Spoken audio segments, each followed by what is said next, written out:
Today we're going to take our strapless riding out of the flat water and into the waves for the first time. The key to getting in the waves is knowing how to get out off the beach and how to get over the whitewater. So tune in and we're going to talk about your first sessions in the ocean.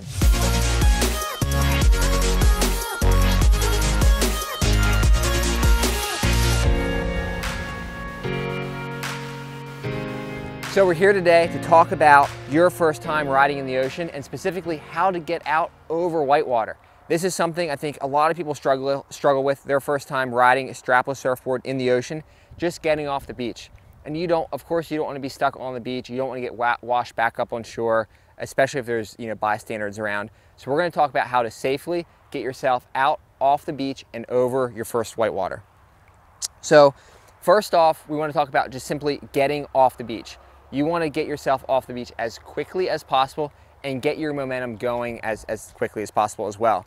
So if you look back, we also have a video on just how to get up on the board and ride, and specifically even from kind of a standing start. So I'd go back, check out that video, because that's going to allow you to get yourself up onto your feet quickly. If you're in flat water, you can take your time and everything can be as slow as possible. But in the waves, speed really matters, and you don't want to be sitting in the water, taking your time, getting your board situated, getting hit by waves, and because that's when everything gets mixed up, the board gets washed off your feet, and you have to start over. So go back, check out that video about how to actually just get up and ride on your feet. Even if you are experienced riding on a surfboard, check that out. I think we've got some helpful tips in terms of just helping you get up and going quickly, which is going to help in the waves and getting off the beach effectively. Once we're up on our feet and we're going, getting out through those waves can be really tricky. And it depends a lot too on the wind angle. If the wind's really onshore, it could be even harder to get out over the waves. We're gonna kind of concentrate on just your average safe standard day, which is gonna be side shore or side onshore wind. So when you're going out through the waves, I just have a few different techniques I like to really consider when I'm approaching waves. So first off, we're gonna pretend the day that we're riding, the waves are knee high. There's not a single wave that's so big that we need to go around it. We can go over every single wave. So what we want to focus on is just the best way to get ourselves up and over a whitewater. In doing this, it's really pretty simple. What you don't want to do is you don't want to hit that whitewater full speed, especially with the kite on, or especially with the kite low.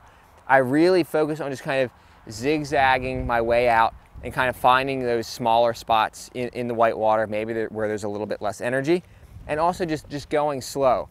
So as you approach a whitewater, what I like to do is, in the ocean a lot, there's gonna be a bit of current. You might have to be working your kite. If you are a little bit underpowered and you're moving your kite, as I approach that whitewater, I like to have my kite on its upstroke. That way, as you approach that whitewater, you can put your weight back, you can bend your knees, absorb kind of that whitewater as it hits the front of your board, and sheet out a bit. Sheeting out kind of helps you so that when you get hit by that whitewater, you don't stop and get a bunch of lift from your kite and get lifted off your board. So as I approach that whitewater, I'll either have my kite high if I'm powered, or if I'm underpowered and I'm doing different power strokes, my kite will be kind of on its way up. As it's on its way up, I can sheet out. This helps me just kind of float over the whitewater really easily. And then as soon as I'm on the top, I can shift that weight back forward to my front foot. I can sheet in a little bit, and now the kite's high, so I can dive it to regain power. Sometimes in the back of that whitewater too, the water is really turbulent, and it helps to have your kite high to help you be stable. And also, when your kite's high, you've got that potential for that power stroke to create that power you need. So as you go up the whitewater, your kite's moving up. As soon as you're on the top of it, your kite's high, and you can dive your kite to create more power. Now as you approach that next one, your kite was high, it's coming back down. And most of the time, waves are spaced, somewhere between, I'd say, maybe 6 and 15 seconds apart, kind of depending on the swell and where you're at. And just in this, it's considered the period in between the waves. In this period, in between your waves, now you can bring your kite back down, and as you approach your next whitewater, slowly be bringing your kite back up. So you get in this rhythm of timing with your kite movement, and as you approach the whitewater, to make you, more effectively go over it. If you just head at the whitewater head on with your kite fixed, and especially your kite low, it's going to hit you hard. It's going to really jolt your knees, jolt your board, and you're probably going to get thrown over the front. So going slow, riding with your board flat, putting your weight back as you go over it, and keeping the kite high, and then cycling the kite down on the backside of the whitewater is really going to help you go out over that whitewater with a lot of control.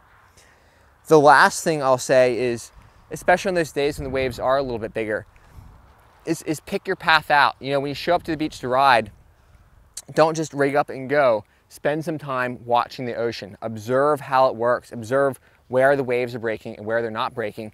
And this might help you pick your path out a little bit better, maybe in a spot where the water's a little deeper or the waves are breaking less hard. And also when you're going out, if you see a wave kind of standing up, getting ready to break, either, you don't want to accelerate into it. You don't want to be right in the impact zone where the wave's breaking. So often I'll really slow myself down, wait for that wave to break, wait for some of the energy to dissipate, and then I'll ride over that whitewater. Or it's a little bit riskier, but if you think you can beat it, if you see that wave coming, you're like, if I speed up a little bit, I can get over it before it breaks. You can do that as well. You just don't want to hit that wave right as it breaks.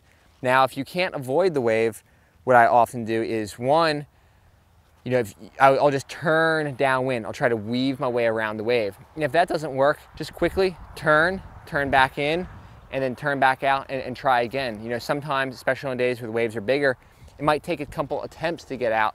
And it's better to go at a wave, see that it's going to knock you over, and before it does, turn around and then take another tack back out and hopefully have better luck or better timing in between sets. So the best thing you can do is pick your path wisely, kind of dip and dodge some waves, turn around if you have to, and when you do approach a whitewater, hit it slow, hit it with control, and hit it with your kite high. That way on the backside of it, you can generate power to keep going. So that would be my basic quick tip for getting out there in the ocean the first time and maneuvering and navigating through waves and getting over whitewater. I hope this was helpful. If you have anything else you'd like me to discuss, especially pertaining to wave riding or your first day in the ocean, please send us some questions below and we're happy to cover those topics in one of our future videos. Thank you all so much for listening, and hope to see you back here again soon.